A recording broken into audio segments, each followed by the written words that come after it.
Hi, and welcome to a bonus episode. I thought it might be fun to read to you the opening chapter of The Fragile Threads of Power out this September. And it's a little bit of a cheat because I'm going to read you the chapter that comes before the book starts. Some people would call this a prologue. I don't like the term prologue. I like to think of it as a zero chapter. Because it's basically a first chapter, but it's kind of a teaser. Imagine it if this were a movie, this would be the content that happens before the title comes on the screen. So, and the reason I wanted to read this to you now is that this chapter takes place the day after A Conjuring of Light ends. So while the most of this book happens 7 years later, this happens in White London right after the end of Conjuring of Light. So here we go. I like to think you should probably just relax, let this play in your ears, look off into space. You don't need to look at me. This is a listening exercise. So here we go. White London, 7 years ago. It came in handy being small. People talked of growing up like it was some grand accomplishment, but small bodies could slip through narrow gaps and hide in tight corners and get in and out of places other bodies wouldn't fit, like a chimney. Kosika shimmied down the last few feet and dropped into the hearth, sending up a plume of soot. She held her breath, half to keep from inhaling ash and half to make sure no one was home. Lark had said the place was empty, that no one had come or gone in more than a week, but Kosika figured it was better to be silent than sorry. So she stayed crouched in the fireplace a few more moments, waiting, listening until she was sure she was alone.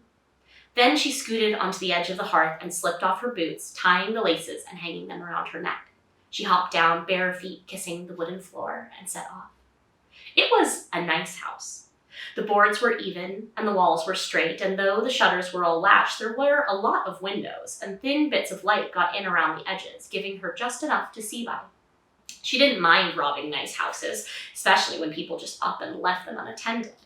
She went to the pantry first. She always did. People who lived in houses this nice didn't think of things like jam and cheese and dried meat as precious, never got hungry enough to worry about running out. But Kosika was always hungry.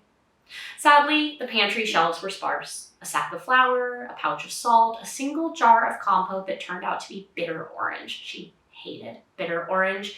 But there in the back, behind a tin of loose tea, she found a waxy paper bag of sugar cubes. More than a dozen of them, small and brown and shining like crystals.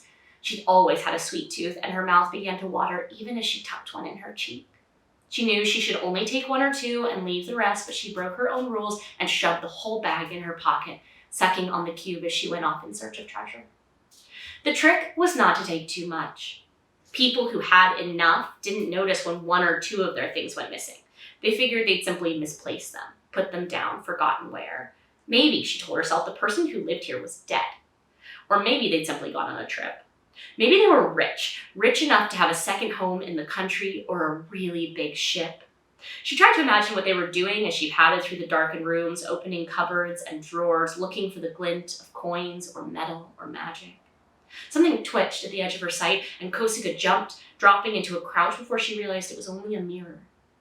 A large silvered-looking glass propped on a table. Too big to steal, but still she drifted toward it, had to stand on her toes to see her face reflected black. Kosika didn't know how old she was. Somewhere between 6 and 7. Closer to 7, she guessed, because the days were just starting to get shorter and she knew she was born right at the point where summer gave way to fall. Her mother said that was why she looked like she was caught between, neither here nor there. Her hair, which was neither blonde nor brown. Her eyes, which were neither green nor gray nor blue. Kosika didn't see why a person's looks even mattered. They weren't like coin. They didn't spend. Her gaze dipped. Below the mirror on the table there was a drawer. It didn't have a knob or a handle, but she could see the groove of one thing set into another, and when she pressed against the wood, it gave a hidden clasp released.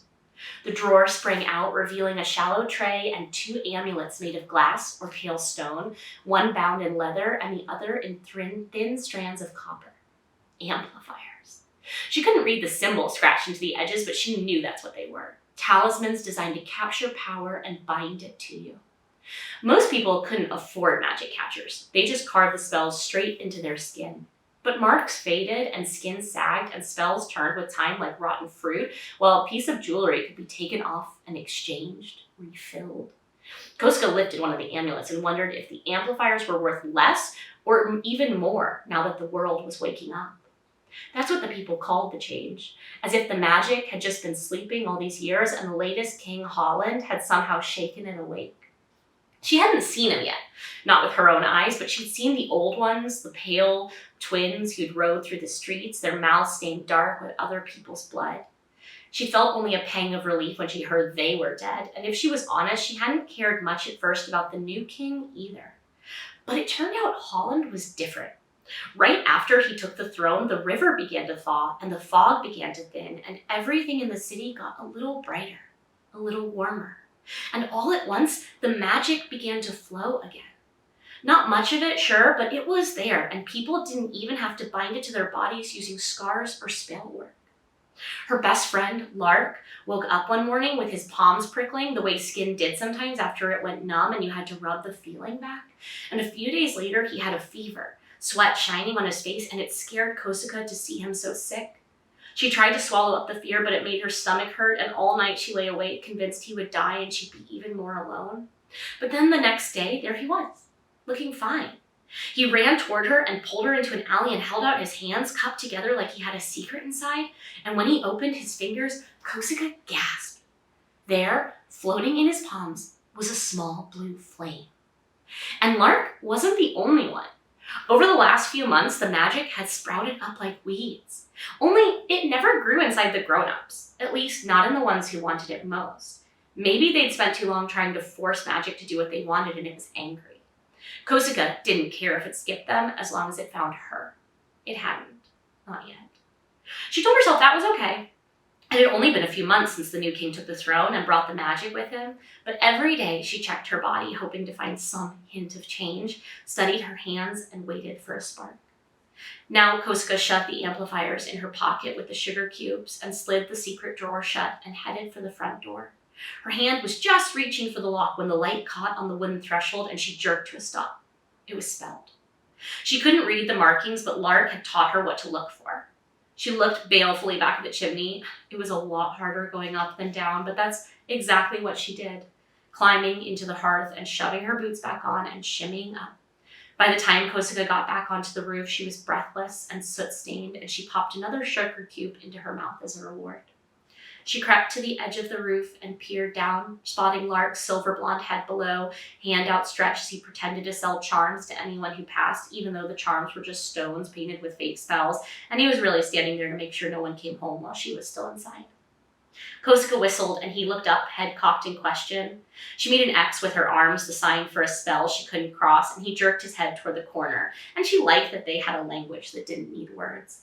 She went to the other side of the roof and lowered herself down the gutter, dropping to a crouch on the paving stones below. She straightened and looked around, but Lark wasn't there. Kosuke frowned and started down the alley. A pair of hands shot out and grabbed her, hauling her into the gap between houses. She thrashed and was about to bite one of the hands when it shoved her away. "Kings, Kosuke," said Lark, shaking his fingers. "Are you a girl or a beast?" "Whichever one I need to be," she shot back. But he was smiling. Lark had a wonderful smile, the kind that took over his whole face and made you want to smile too. He was 11 and gangly in that way boys got when they were growing, and even though his hair was as pale as the silt before it thawed, his eyes were warm and dark, the color of wet earth. He reached out and patted the soot off her clothes. "Find anything good?" Kosuke took out the amplifiers, and he turned them over in his hands, and she knew he could read the spells and knew they were a good find by the way he studied them, nodding to himself. She didn't tell Lark about the sugar, and she felt a little bad about it, but she told herself he didn't like sweet things, not as much as she did, and it was her reward for doing the hard work, the kind that got you caught. And if she'd learned anything from her mother, it was that you had to look out for yourself. Her mother, who had always treated her like a burden, a small thief squatting in her house, eating her food and sleeping in her bed and stealing her heat. For a long time, Kosuke would have given anything to be noticed, to feel wanted by someone else. But then children started waking up with fire in their hands, or wind beneath their feet, or water tipping toward them like they were downhill. And Kosuke's mother started noticing her, studying her, a hunger in her eyes. And these days, she did her best to stay out of the way. Lark pocketed the amulets. She knew whatever he got for them, he'd give her half. He always did. They were a team. He ruffled her in between hair, and she pretended not to like the way it felt, the weight of his hand on her head. She didn't have a big brother, and he made her feel like she did. And then he gave her a gentle push, and they broke apart, Lark toward wherever it was he went, and Kosuke toward home. She slowed as the house came into sight. It was small and thin, like a book on a shelf, squeezed between two others on a road barely large enough for a cart, let alone a carriage. But there was a carriage parked in front, and a short man standing by the front door. The stranger wasn't knocking, just standing there, smoking a taper, thin white smoke pluming around his head.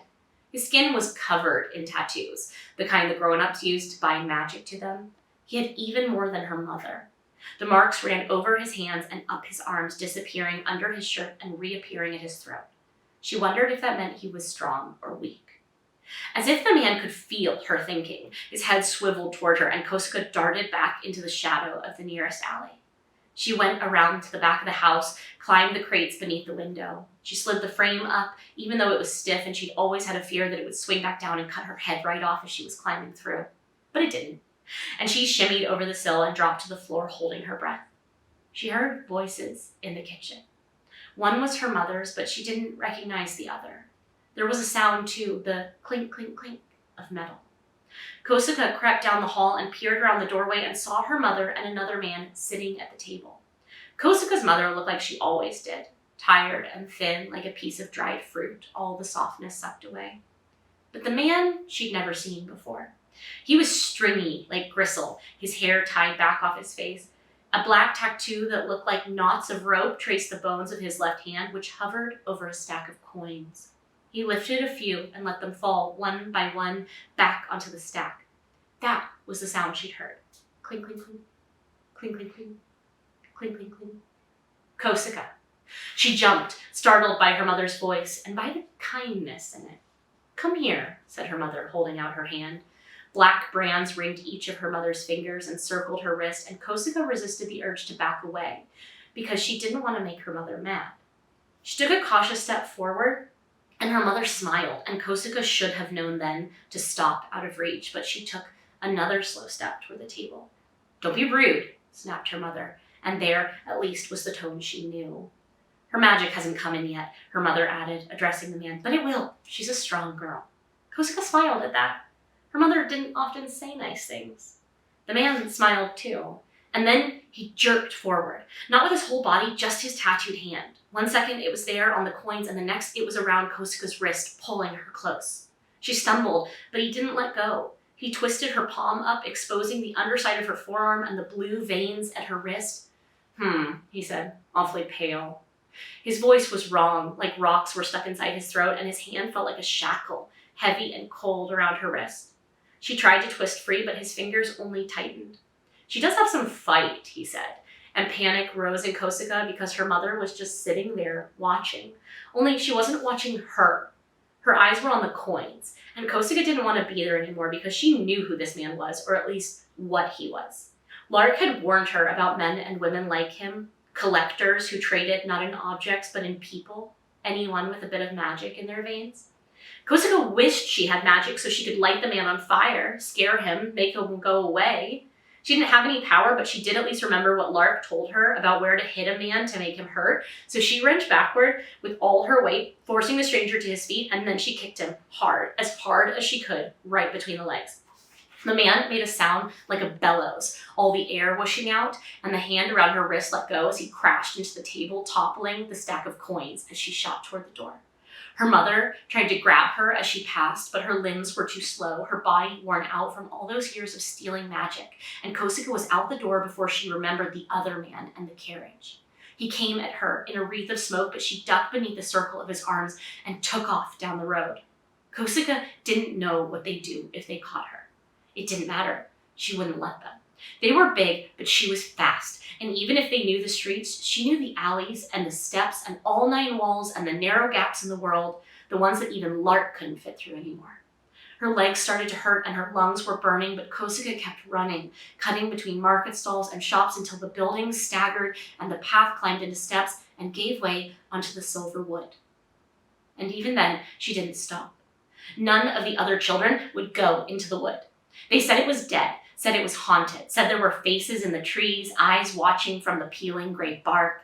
But Kosika wasn't scared, or at least not as scared of the dead forest as she was of those men with their hungry eyes and shackle hands. She crossed the first line of trees, straight as bars on a cage, and kept going 1 row, 2, 3, before pressing herself back against a narrow trunk. She closed her eyes and held her breath and tried to listen past the hammer of her heart. Listen for voices. Listen for footsteps. But the world was suddenly quiet, and all she heard was the murmur of the wind through the mostly bare branches, the rustle of it on brittle leaves. Slowly, she opened her eyes. A dozen wooden eyes stared back from the trees ahead. She waited for one of them to blink, but none of them did. Kosika could have turned back then, but she didn't. She crossed to the edge of the woods, and it had made her bold. So she went deeper, walking until she couldn't see the rooftops or the streets or the castle anymore, until it felt like she wasn't in the city at all, but somewhere else, somewhere calm, somewhere quiet. And then she saw him. The man was sitting on the ground, his back against a tree, his legs out, and his chin dropped against his chest, limp as a rag doll. But the sight of him still made her gasp, the sound loud as snapping sticks in the silent woods. She clapped a hand over her mouth and ducked behind the nearest tree, expecting the man's head to jerk up, his hand to reach for a weapon. But he didn't move. He must have been asleep. Kosika chewed her lip. She couldn't leave. It wasn't safe to go home, not yet, and she didn't want to put her back to the man on the ground in case he tried to surprise her. So she sank down against another tree, legs crossed, making sure she could still see the sleeping stranger. She dug in her pockets and came up with the waxy bag of sugar. She sucked on the cubes one at a time, eyes darting now and then to the man against the tree. She decided to save one of the sugar cubes for him as thanks for keeping her company, but an hour passed and the sun sank low enough to scrape the branches, and the air went from cool to cold, and the man still didn't move. She had a bad feeling then.